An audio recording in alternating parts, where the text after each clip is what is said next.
Well, hello, Algebra 2. Today we're going to look at problem set 7, and we have two topics in this lesson. The first is dealing with percents, and the second is equations from geometry. Okay, I have a couple of examples here dealing with the percent problems, and hopefully this is some review for you. And one thing that we need to remember is there's a couple of different equations that we can use to solve these percent problems. One of them is the equation similar to the fraction and decimal problems that we've done, and it says percent times of equals is. You can use that one. The one that I like to use a lot is more of a proportion, and it looks like this: is over of equals percent over 100. The other thing we can do on a lot of these percent problems is to set up a table. Okay, but to start off, these examples that we're going to be seeing and some of the problems that we're going to be doing are very straightforward, like the two examples that I have for you here. It might get into a word problem dealing with number of things, but for now it's just numbers. Okay, so let's look at setting up a couple of equations and solving this to find some missing number or maybe a missing percent. Okay, so the first example there, 93 is 30% of what number? Okay, for these problems, when it's this simple, I suggest that we use that proportion. And the reason I like the proportion is I have three blanks to fill in. That 100 is always going to be there, but I have three blanks to fill in. And when I use this proportion equation, the percent, I never have to worry about turning that into a decimal or a fraction. I can leave it as a whole number, which makes the problem go a whole lot easier. Okay, and so I have those three blanks to fill in, and then it's simply cross multiply and divide, a lot like what we do in the tables. So for this one, if we start off with is over of equals percent over 100. Okay, that's our starting equation. Now, I look at this and I have three blanks to fill in. So 93 is, that's my is number, so that goes here. 30%. Now the 30%, I enter that as a whole number. I don't need to turn it into a decimal or a fraction because that 100 is already there. And then of what number? The what number is our missing part, and that is our of number. So there's my proportion to solve. From here we cross multiply, and then I can solve the equation. When I multiply with the x, that's 30x equals, multiply the other way, that's 9300.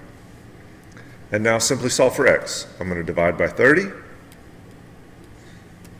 and x equals 310. And there's my answer.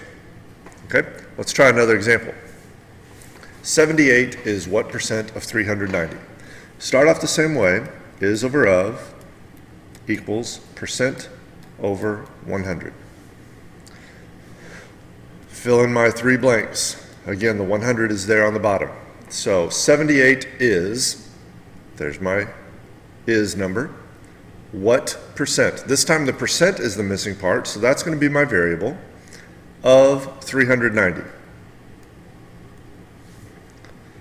There's my equation. Cross multiply. 390x equals 7,800.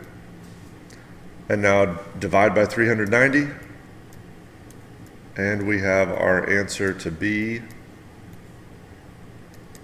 20. Now, this time on this problem, we were looking for a percent. When you use this proportion, the is over of equals percent over 100, we're not going to have to worry about moving the decimal any to get it in percent form. When I solve for x, this is the percent. Okay, so 20% is my answer.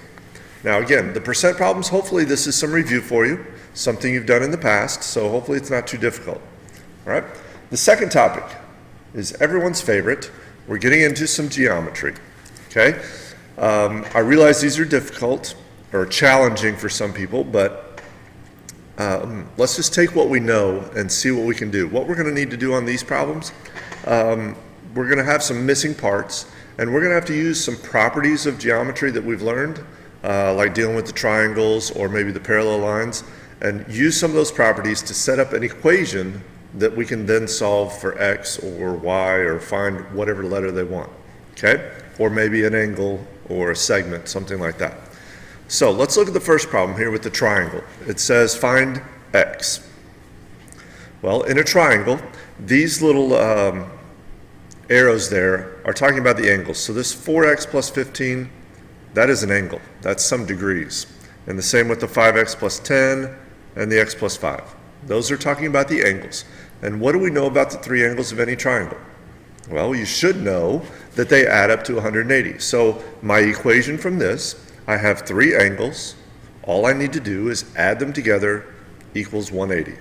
So I'm going to write an equation, 4x plus 15, that's angle 1, plus my second angle, 5x plus 10, plus my third angle, x plus 5, all has to equal 180 degrees. And now I solve for x. The parentheses, I'm not multiplying by anything. There's no subtraction to worry about, so really the parentheses aren't even necessary. I just go through and combine like terms. 4x plus 5x plus 1x should be 10x. Plus, add the numbers. 15 plus 10 is 25, plus 5 is 30, equals 180. And here we go. Solve for x. Subtract 30. So 10x equals 150. And divide by 10. My x is 15. Just like that. All right. Second problem, we're to find x, a, and b. So this time we have three different things to find, so it's going to be a little bit more work. When I look at these lines, I did not draw the little arrows here, but we need to assume that those lines are parallel. And so we have all these properties of parallel lines. And excuse me, what we need to think about is what do we know about these angles and how they're related. Let's look at the x angles first, the 3x minus 1 and the 5x minus 19. When I look at this picture, I need to see how those two angles are related. Well, to understand that best, let's think about these two lines being put together, stacked on top of each other. Where would that 3x minus 1 fall? Well, if I slid this down, it would land in this spot right here. Okay, so now I look at this picture, and I have the 3x minus 1 would be that angle right above the 5x minus 19. Well, I want to write an equation about these two angles. So I need to look at what I know about those two angles together. Well, if they're side by side and they form that straight line, then I know those two angles, 3x minus 1, plus the second angle, when I add them together, they have to equal 180 degrees. So there's an equation. Now I'm going to solve for x. Again, the parentheses really aren't necessary, so 3x plus 5x is 8x. Be careful with the negatives. Minus 1 minus 19 will be minus 20 equals 180. Solve for x. Add 20. So 8x equals 200. And if we divide both sides by 8, you should get x to be 25. All right, so we found x. Now we need to find a and b. Let me clear a little bit of this off from this picture so we don't get confused. When I look at a and b, since I know x, I'm going to go up to the top and I'm going to plug in, I forgot to hit the marker, I'm going to plug in 25 for x, since I found out what x is equal to. Then I know the measure of that angle right above a. So if I plug in a 25, that's 3 times 25 minus 1. 75 minus 1 is 74. So this angle is 74 degrees. Now how's that going to help me find a? Well, if you're careful, you know this angle a and the 74 also form this straight line. So they should add up to 180. So subtract 180 minus 74. And we should get a is equal to 106 degrees. All right, now how are a and b related? Well, if I look at these parallel lines, this 74, we said just a second ago that 3x minus 1 matched up with this angle down here because they are corresponding angles. So now it's the same idea, 74 and B have to also add up to 180. So A and B have to be the same measure. B will also be 106 degrees. Okay? A and B are what's called alternate interior angles. That's something else we'll, if we haven't talked about it yet in any of our lessons, that's something coming up. Alternate interior angles, when these lines are parallel, those alternate interior are equal. All right, I got one more problem here for this lesson.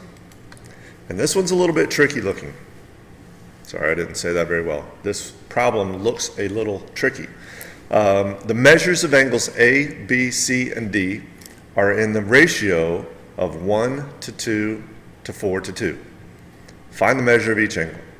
All right, this problem for some reason always tends to give people trouble.